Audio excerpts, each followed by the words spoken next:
Emmanuel Macron ironise sur les spéculations autour d'Alexandre Benalla, lui non plus n'a jamais été mon amant. Plus d'une semaine après que le scandale Benalla a éclaté, Emmanuel Macron est sorti du silence. Mardi 24 juillet, le président a tenu à faire taire les rumeurs autour de sa relation avec son ex-collaborateur lors d'un discours devant les députés. L'affaire Benalla n'en finit plus de secouer la France. Le collaborateur d'Emmanuel Macron, adjoint au chef de cabinet du président, a été licencié, puis placé en garde à vue et mis en examen dimanche 22 juillet, notamment pour violence en réunion n'ayant pas entraîné d'incapacité et port public et sans droit d'insigne réglementé. À l'origine du scandale, une vidéo publiée le 18 juillet par Le Monde dans laquelle on voit Alexandre Benalla s'en prendre violemment à des manifestants en marge du défilé le 1er mai dernier. Il aurait été mis à pied durant 15 jours par l'Élysée.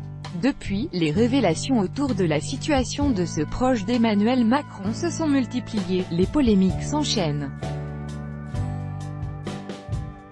Voiture et logement de fonction au Quai Branly, où des travaux d'un montant de 180 000 € allaient être entamés, grade de lieutenant-colonel, port d'armes, badge d'accès à l'Assemblée, salaire entre 6 000 et 10 000 €, autant d'avantages surprenants pour un jeune homme de 26 ans.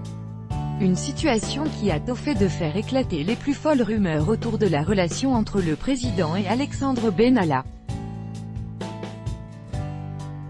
Emmanuel Macron, muré dans le silence depuis le début de l'affaire, s'est finalement exprimé devant des députés mardi 24 juillet. Il a tenu à mettre les points sur les i. S'il cherche un responsable, le seul responsable, c'est moi et moi seul.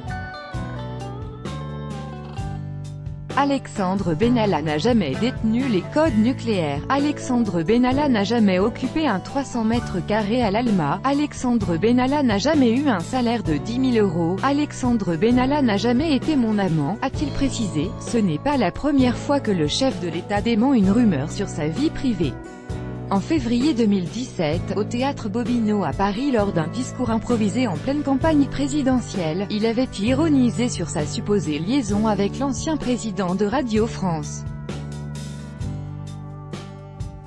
Si dans les boucles de mail, on vous dit que j'ai une double vie avec Mathieu Gallet ou qui que ce soit d'autre, c'est mon hologramme qui soudain m'a échappé mais ça ne peut pas être moi, avait-il alors lâché. Crédit photo, BESTIMAGE. Chaque jour soyez le premier à recevoir l'actualité Gala dans votre boîte mail. Recevoir, veuillez saisir un email valide. Vous devez accepter les conditions générales d'utilisation du site. Emmanuel Macron.